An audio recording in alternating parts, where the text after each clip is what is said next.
Okay.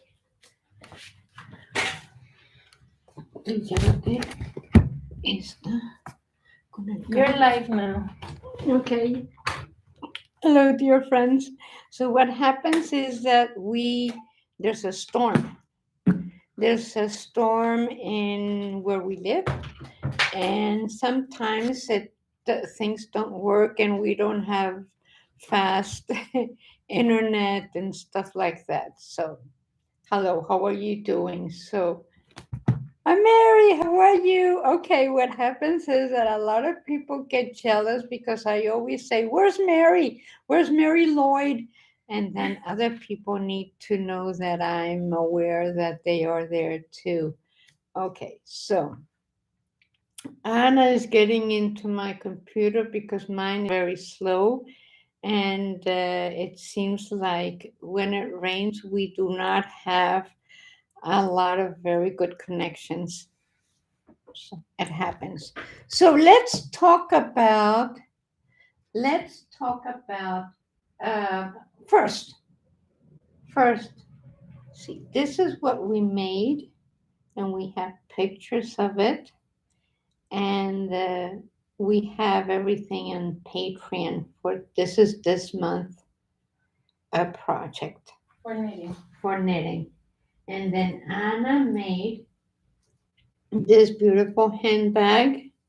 See, it snaps there. She filled it, I don't know with what, but it Yarn. has It's yarn. it's yarn, like yarn everywhere. So, very nice project. Very nice for gifts for Christmas. It's easy. So, that's our crochet thing.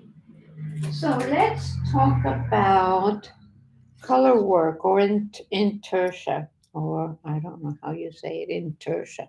That's how I say it. And it has to do with color changes within your work. So see this? So I am going to be working on the right side, but everything happens on the wrong side because it's interesting here. Let's say, see, I have 3 stitches here, and I want to add one more stitch on each side. But what happens, it would be okay if I had 3 stitches, but not more, because if I have more on the wrong side, it gets too big, and the strand that crosses gets too big. And see it? And you might want to do that, but you have to take into account the distance between one stitch and the other because you don't want it to bunch up. So this is what color work is.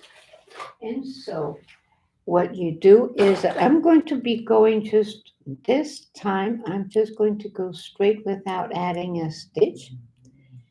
And see, I am knitting that last stitch, and now I want to work with the yellow. So I need to drop that stitch, pass the next yarn. Let me get the tail out of the way. Pass the next yarn under the yarn that I just worked with, and then keep knitting. So I'm going to knit 3, and I am going to drop that yarn, pick up the strand that I have here, and keep knitting, but be aware that you have to leave that strand nice and loose because it has to go through the back of these 3. So be aware of that. Now, once you have your stitches there, you might want to change to different balls of yarn. So let's say that I want to change yarns, and I want to have this next yarn. Let me get some scissors here. So let's make believe that I want to, okay, I'll do it with the yellow because I have, oh, by the way, every time you make, I dislike bobbins immensely. I think they are the worst invention ever. And this is the way my mother taught me to do my bobbins. So pick up the amount of yarn that you believe you're going to be needing. So let's say that I am going to need this amount of yarn to finish my work. So what you want to do is that you want to put your pinky and kind of anchor it. Put your yarn through your two fingers and make like a bow, like up and down, up and down, up and down. So you make a bow here. And then when you are done with the amount of yarn that you have, you take it off your fingers, put a few turns here, and anchor that yarn. Pass your yarn through. And now you have your bobbin, your handmade bobbin. And this is the yarn that you're going to be working with. And it's very easy because you can pass your yarn through with no problem. Just pass it through and pass it through. So that means that I can pick up my work. Let's say that I want to knit a few more of this brown color. And then I want to introduce the other yellow. So I leave quite a tail there. Knit your first stitch and make sure to make a knot in the back with the yarn that you have there so it doesn't go anywhere, and to anchor it. So there we go. And then you can knit with the new yarn all you want. And then of course on the way back, I'm going to work the way back. I guess a lot of you know how to do this, but a lot of people don't, so that's why I'm doing it. We do have a tutorial about that. So let's say that I arrived at the space where I have my brown color. See? And I am on the wrong side. So I'm going to leave that yellow one and I am going to make sure that it crosses. So I'm going to let the brown down, pass the brown under the yellow, and now I can work with the brown. But on the back, it always needs to be crossed. So I'm going to leave that there and continue with the yellow. So in the back, you cannot just leave your strings hanging. They have to be anchored so that like that you don't leave a hole there. So that's it. And then when you're working with several yarns, when you're working, let's say, with 5 or 6 bolts of yarn. I remember I used to sit on my bed and sometimes I would have 10, 15 bolts of yarn on top of the bed, and each yarn would have like, and they were in a ball because try to make balls with it so that you contain it. So in the bowl, I would have 2 or 3 yarns also. So I used to make a very intricate stuff, very, very intricate stuff. So that's what it is. So when you are knitting, very funny. So let me do this. When you are knitting, you are going to knit on the right side. See, this is what happens. When you have bobbins, this is what happens. They get all entangled. Not when you have your balls of yarn. When you have your balls of yarn, so you have them right in a row, and you're knitting. So you knit, change yarns, knit, change yarns, knit, change yarns, knit, change yarns, and you go like that. On the way back, you're going to turn, and of course, everything is going to be twisted. But be patient, work the way back, and when you get to the end, make sure that you turn your work toward from the back to the front. So, like that, everything stays like you put it on the first row. So, on the first row, your yarn is going to be like so. You turn it, everything is crooked. Keep going, but then turn your needle and everything is going to be straight again. No problem. Just be patient with that. I want to show you a couple of awesome hacks that I found on Pinterest, like this one. It's a basket. Oh, yeah. Neat. And boxes. You can use boxes yeah. and keep them in order. Oh, there's another one with a box and one like a dowel, like Oh, okay. And you just pass it, just pull it. yeah, it goes through the middle of the yarns and they roll. They roll. Okay. Or like a Chinese. This would be good because if you have the box and the dowel in the middle, passing from one hole to the other on the sides, then these are going to be rolling. So that's good. It's just the same thing. When you have your basket like that and you knit, everything is going to be turned. You need to straighten the yarn by turning the needles the other way correctly so that they become straight again. So, yes. And then the little clips, hair clips. Hair clips for your yarn. I have another one. And this one.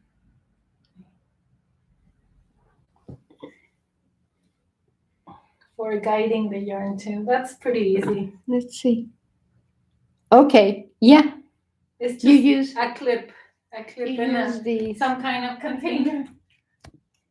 I have several of these, and they're kind of pretty. They're nice and neat. See them? And so you pass your yarn there, and you put it, you hold it somewhere. Neat. So I never had very fancy gadgets. I always used my fingers, and when I knitted with color work, which I did a lot, I usually hold one yarn with my right hand and the other with my left hand.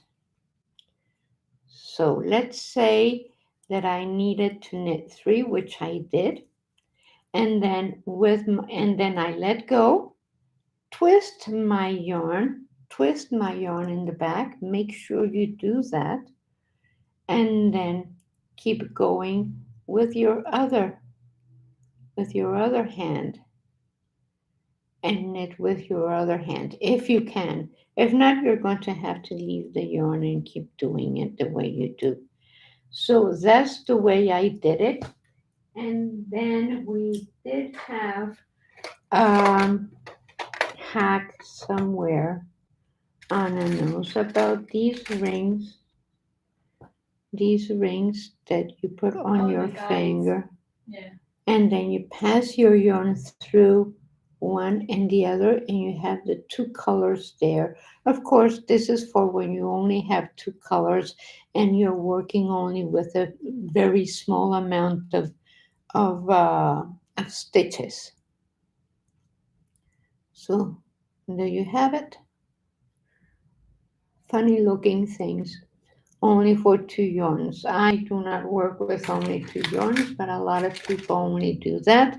And then they do very little amount of stitches, maybe two or three, and then change yarns, and two or three, and then change yarns. And what I do is mostly I have like 10. And so therefore I need to have this thing, the butterfly. And I do not like the bobbins. I told you about it. They are a messy thing. You have to wind them. They do not hold a lot of yarn, and then every time you need some, you have to pull it through the dubidado thing, and then unwind and clock and clock and clock. The doobie thing? Yes, it's called a dubidado thing. Okay. The whatchamacallit? No, the They're called dubidados. doobie See? So, um,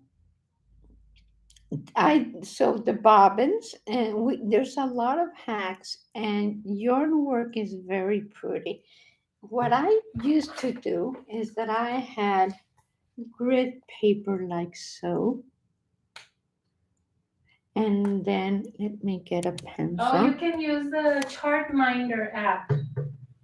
Chart minder. I never used apps, but let me show you that maybe you want to have a design that goes like so, and that would be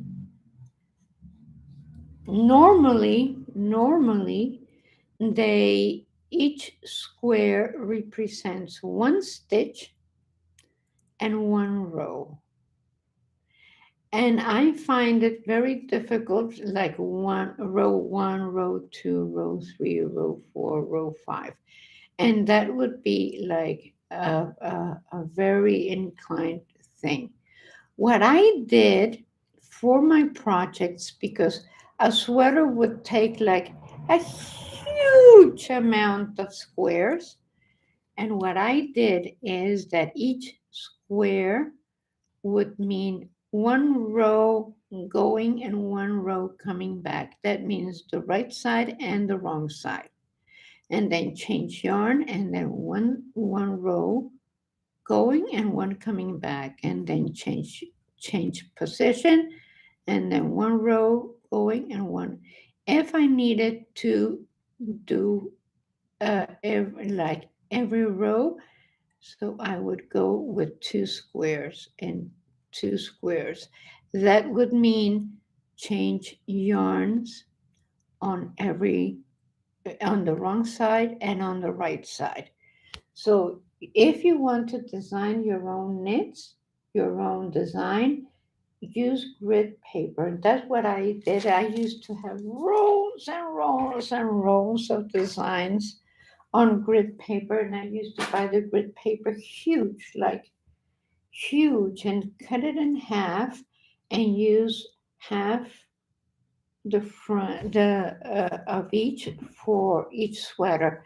And then, of course, I am the kind of person that when I designed a sweater, I would have the design in the front and in the back also. Of course, it's double the work, but it looks a very nicely made sweater. I never had like the design in the front, and that's it. And then somebody else can knit the back, which a lot of people did. A lot of people would do the design in the front and just knit the back like regular. I always like to have the front and the back with the same design. I don't know why. It was something that I like. So Does it look different if you don't knit the back with the design? It looks plain. No, I mean, like, doesn't it like skip a row or something? No. Okay. You do the same exact thing twice, Yeah, front and back. except for the neck. The front Oh, has you the mean the neck. back panel? Yes. Okay. Okay. I mean, The front and the back. I mean, of course, makes sense now. Yeah. But So I did the front and the back the same instead of the design in the front and plain in the back. I love you. I don't think my brain is all that awake right now. But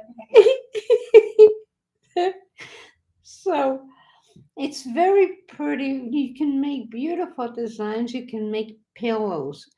If you want to start a project, start with a pillow because that is something that is small and it's only one. And like that you can use your yarn to make designs and it would be a nice project to start with. If you make something that requires a bag, like a handbag or a sweater, or you need to do either the same or knit it on the other side. So if you have a pillow and you're doing the design on this side and you don't want to do the design on the other side, you can make it plain or cover it with fabric, whatever you wish. I would recommend that you knit it so it looks pretty on both sides. But some people only want to have the design on one side and plain on the other. So it is a matter of taste. see, Tooth Fairy thought the same thing as I did. Okay, I'm glad to know that I'm not the only one. okay, just I was just like, the back of a but sweater. the pearl is like it shows on the other side. Why would you skip one? I'm like, doesn't Okay. it look like weird? Like, Okay. Okay.